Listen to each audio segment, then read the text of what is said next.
오늘은 인류의 새 시조로 택함받은 노아, 인류의 새 시조로 택함받은 노아, 이런 제목으로 말씀을 상고합니다. 이제 오늘 본문부터는 이제 새로운 또 전환이 일어납니다.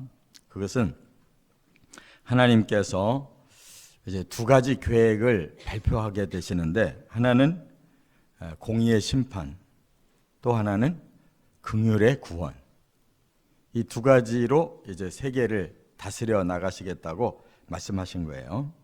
그래서 이제 공의의 심판은 홍수고, 그 다음에 긍휼의 구원은 노아의 8 식구를 새로운 세계에 이제 하나님께서 허락을 주셨어요. 그래서 이제 오늘 본문에 그 일을 주도적으로 하나님이 시킬 사람을 뽑는데, 그가 바로 노아라는 사람입니다. 그래서 그 시대에 참으로 하나님이 사람을 찾기가 힘들었을 거예요.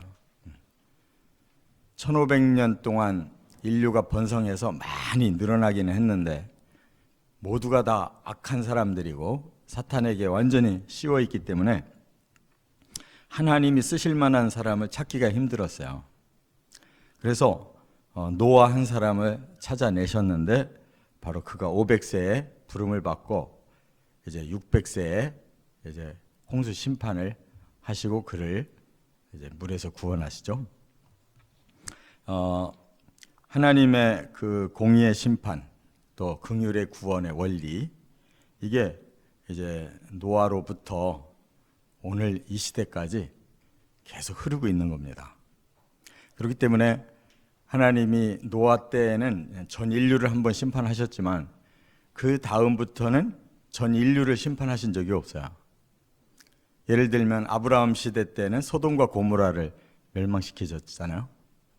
또 북이스라엘은 722년에 아수르에게 멸망을 시키고, 남유다는 BC 586년에 바벨론에 의해 멸망을 시키고, 이런 식으로 부분적으로 공의의 심판을 역사 속에서 주기는 했지만은 전부를 쓸어버리는 일은 없었어요.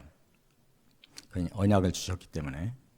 그래서 이제 마지막 심판이 바로 하나님의 공의로운 딱 한 번의 심판을 남겨두고 있는 겁니다. 그래서 우리는 이 심판과 구원의 원리를 이 노아 때부터 확실하게 주셨다는 걸 깨닫고, 우리들도 똑같은 그런 공의의 심판과 긍휼의 구원이 우리에게도 똑같이 주어져 있다는 겁니다. 세 가지로 말씀을 정리하면, 첫째는 먼저 11절 12절에 보면 하나님은 세상을 심판하실 수밖에 없으셨다라고 말하고 있어요. 왜? 사람이 부패했다 하는 말을 3번이나 반복하고 있어요. 부패했다. 이 썩을 부자입니다. 패자는 깨뜨릴 패예요. 이게 썩어서 그냥 다 깨져버린 거죠. 이 세상이 다 썩어가지고 다 스스로 깨져버렸어요. 그럼 어떻게 해야 되겠어요? 우리가 집에서도 음식 놔뒀는데 다 썩어버렸다. 도저히 먹을 수가 없을 정도로 다 망가졌다. 그러면 버릴 수밖에 없잖아요. 그래서 여기 부패라는 이 원어가 샤하트인데, 샤하트라는 말은 타락했다 그런 뜻이에요. 타락했다.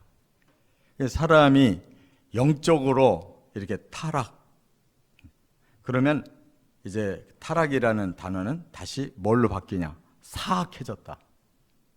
사람들이 아주 그냥 악한 것이 너무 심각해진 거, 아주 사악해졌다, 이런 말이에요. 뭐 겉으로 보이는 게 부패하면 뭐 오려내면 될 수 있지만, 영적으로 부패한 거는 어쩔 도리가 없어요.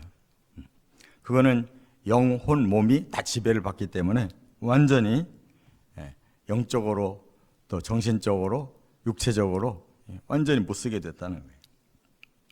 그래서 먼저 영적인 타락을 말씀하고 있는데, 이게 뭐냐? 하나님 떠난 것이 영적인 타락이고, 사탄에게 붙은 것이 영적인 죄악이란 말이에요. 하나님을 떠나면 이거는 벌써 비정상적으로 됐기 때문에 하나님에 대한 경외심이 없고 자기 중심으로 마음이 바뀌는 거예요. 그럼 점점 하나님 떠날 수밖에 없어요. 신앙생활 하기가 부담스럽고 힘든 거예요. 왜냐하면 하나님 뜻하고 내 뜻이 안 맞으니까. 그래서 점점 형식적인 신앙생활을 하게 돼 있어요.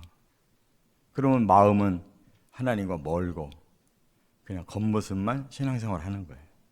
그러니까 하나님의 신령한 힘이 들어오질 않아요. 신령한 기쁨도 없고 평안도 없고 뭔가 그런 능력이 생겨야 되는데 안 생겨요. 그러면 영적으로 착 까부러드는 겁니다. 이것이 영적인 타락이에요. 그렇게 되면 결국은 사탄에게 사로잡혀서 사탄이 자꾸 세속적인 것을 이제 만들어 나가는 것입니다. 그게 이제 바로 육적인 부패예요. 그래서 모든 혈육이 있는 자가 행위가 부패했다. 이제 이렇게 두 번째 부패를 설명하시는데 행위가 부패했다는 게 뭐겠어요? 행동으로 악을 저지르는 거예요. 계속 거짓말도 잘하고 수단도 잘 부리고 사람이 진실하지 않고 위장이 되어 있는 거예요. 속과 겉이 달라지는 거라고. 그러면 그 행위가 점점 나빠지는 거예요. 그래서 사람이 행위가 나빠지면 그 다음에는 범죄가 저질러지는 거죠. 그래서 결국 사람의 영이 썩어지고 양심이 마비되고 그 다음에 점점 포악한 짓을 저지른다 그랬는데 이 포악이라는 말은 사나울 폭, 악랄하게 사람이 아주 싸나워진다는 거예요. 그래서 이것이 바로 원어가 하마스예요. 하마스. 지금 저 중동 지역에 이스라엘과 대치하고 있는 그들의 이름이 하마스잖아요. 히브리어로 하마스는 아주 폭력을 일삼는 자들이거든요. 근데 그 말이 그 이슬람 언어는 정반대로 영웅이에요. 어쩌면 그렇게 같은 지역에서 쓰는 단어가 정반대인지 모르겠어요. 이스라엘의 히브리어로는 그들은 아주 포악자들이라고요. 그런데 그 사람들이 쓰는 아랍어로는 그 해석이 영웅이에요. 아주 위대한 전사들이라고요. 참 희한하잖아요. 근데 우리가 객관적인 눈으로 보세요. 누가 자꾸 폭력을 일으키나? 그 사람들은 완전히 폭력으로 모든 걸 다 하겠다는 거예요.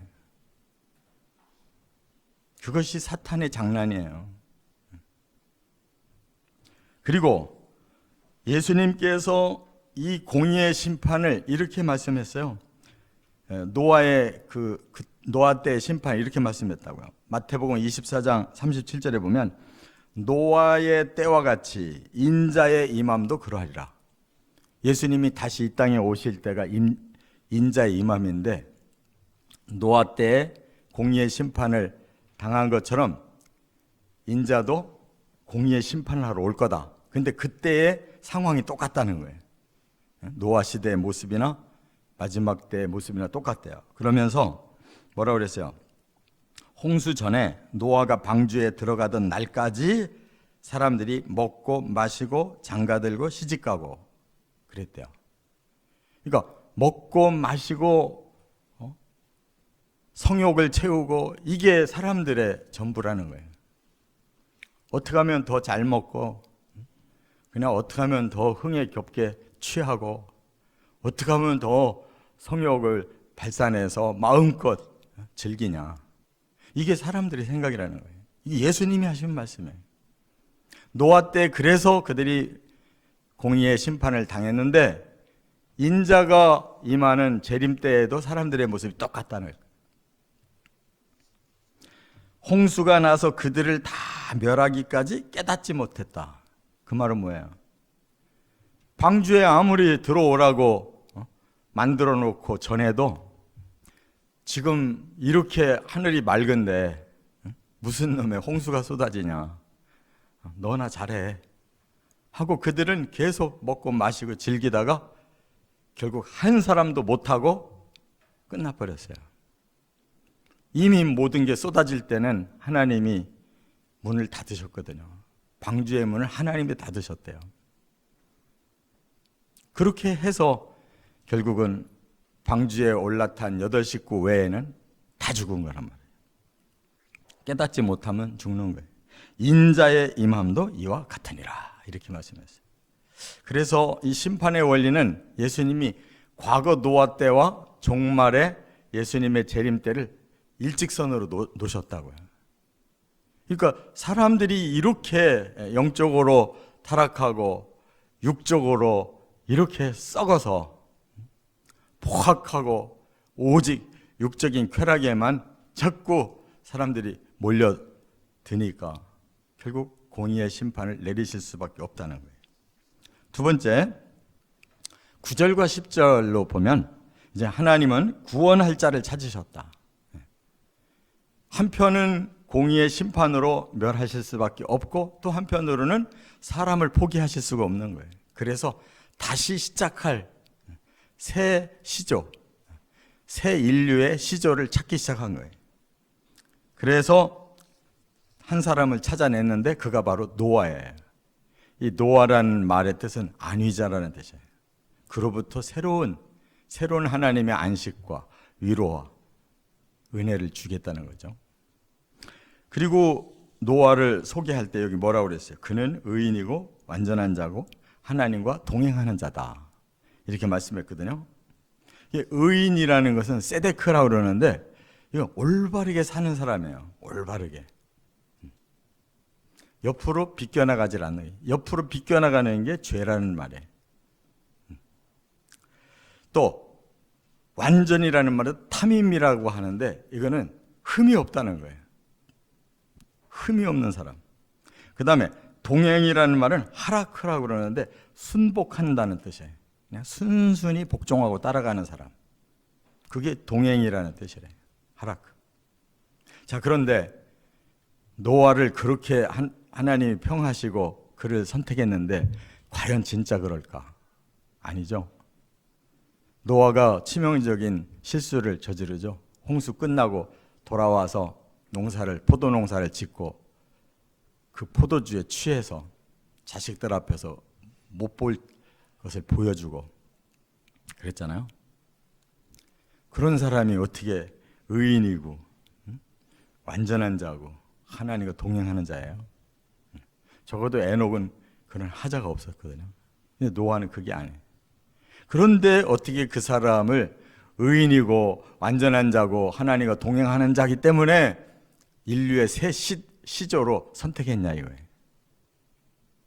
하나님이 보시는 그 기준이 진짜로 의롭고 진짜로 흠이 없고 진짜로 하나님 앞에 100% 순종해서 택한 게 아니고 하나님께서 사람들에게 비교를 해서 본 거예요. 이 사람만한 사람이 없다. 그래서 뽑은 거지 진짜 하나님 눈에 다 합당해서 뽑은 게 아니에요. 그렇기 때문에 히브리서 11장에 이 아벨로부터 시작해서 믿음의 사람들을 소개하는데 바로 노아가 나오잖아요. 아벨, 에녹, 노아 바로 나오잖아요.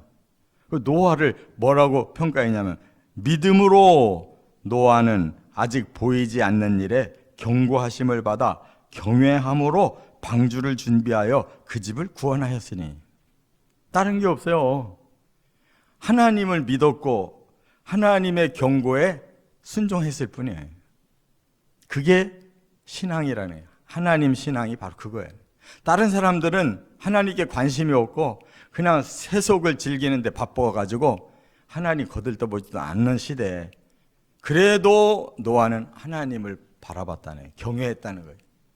그리고 하나님 믿었다는 거예요. 하나님이 이 땅을 내가 심판해야 되겠다라고 경고하는 말씀을 받아들였다는 거예요. 그래서 남들이 안 하는 방주를 100년 동안 지면서 사람들을 전도했다는 거예요. 그 자신이 완벽해서 하나님 택해서 그에게 일을 맡긴 게 아니라고요. 중심이 그래도 하나님께 있기 때문에 하나님 뜻대로 살고자 하는 최대의 노력이 그에게 있기 때문에 들어 쓰신 거예요. 그러니까 인류는 단 한 사람도 완벽한 자가 없어요. 다만 하나님의 형상이 남아있는 것이 잘 활용돼서 그가 하나님을 향한다면 하나님 그것만으로도 기뻐하시는 거예요.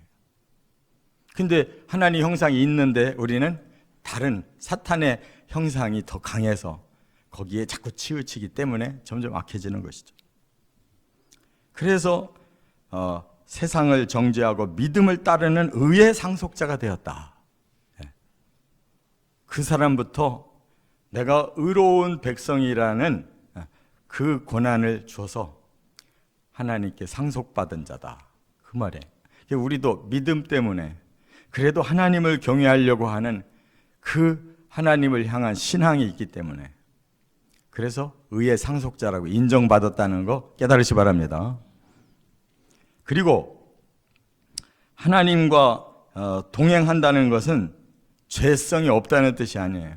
최대한 하나님께 붙으려고 노력하고 있는 거예요. 순종하려고 노력하고 하나님 뜻에 복종하려고 자기를 자꾸 훈련하는 거예요. 바로 노아가 그런 사람이었다. 그 말이에요. 그래서 이제 세 번째 최종적으로 선택을 받죠. 8절에 하나님은 노아에게 은혜를 주셨다 그랬어요. 노아는 여호와께 은혜를 입었더라. 창세기 1장부터 여기 지금 이 말씀까지 은혜라는 단어가 없었어요. 처음으로 노아에게 은혜를 베푸셨다는 거예요. 은혜. 이 은혜가 히브리어로는 헨이라고 그러고 헬라어로는 카리스라고 그래요. 이거는 무슨 뜻이냐? 그냥 하나님이 값없이 사람에게 최고의 선물을 주신 거예요. 아무 값도 치르지 않은 자에게 그냥 가장 큰 선물을 베푸신 거. 이게 은혜예요.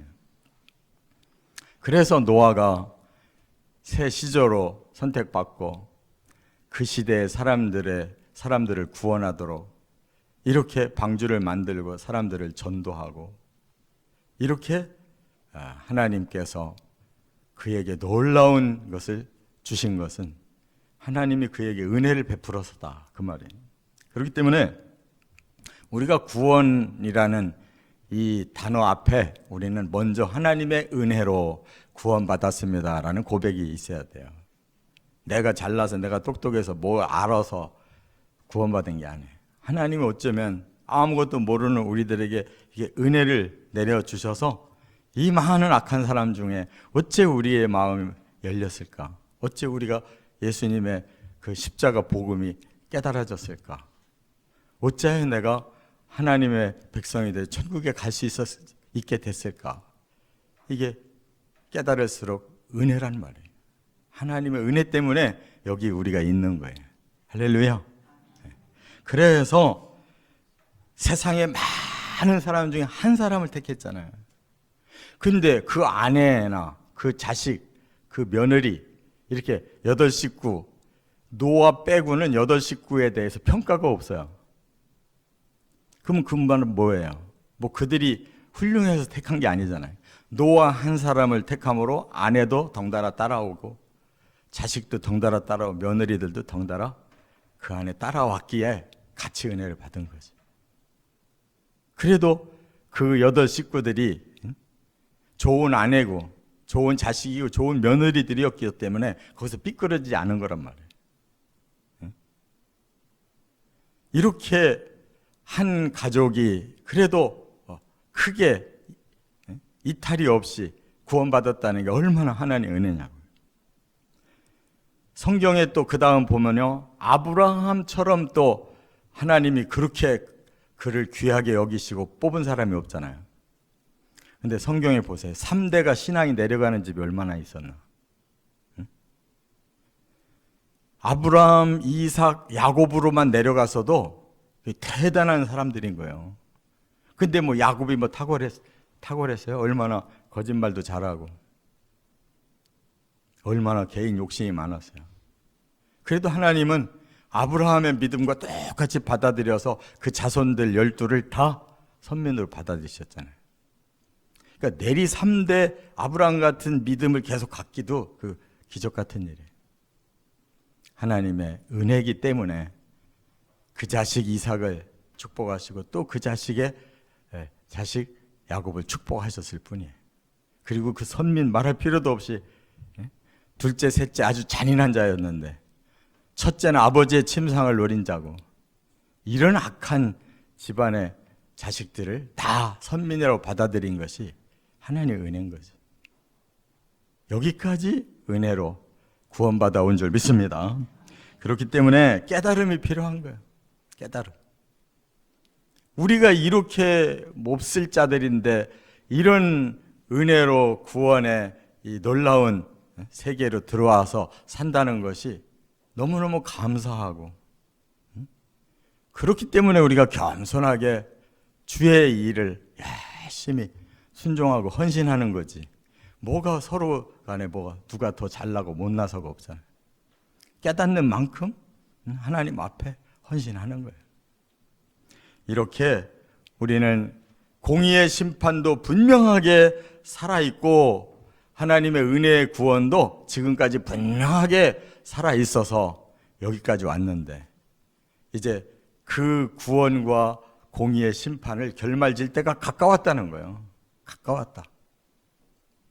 여기에 우리의 마음을 분명하게 한 곳에 두시고 그 은혜의 구원이 완성되는 거기까지 꼭 나가시기를 주의 이름으로 축원합니다.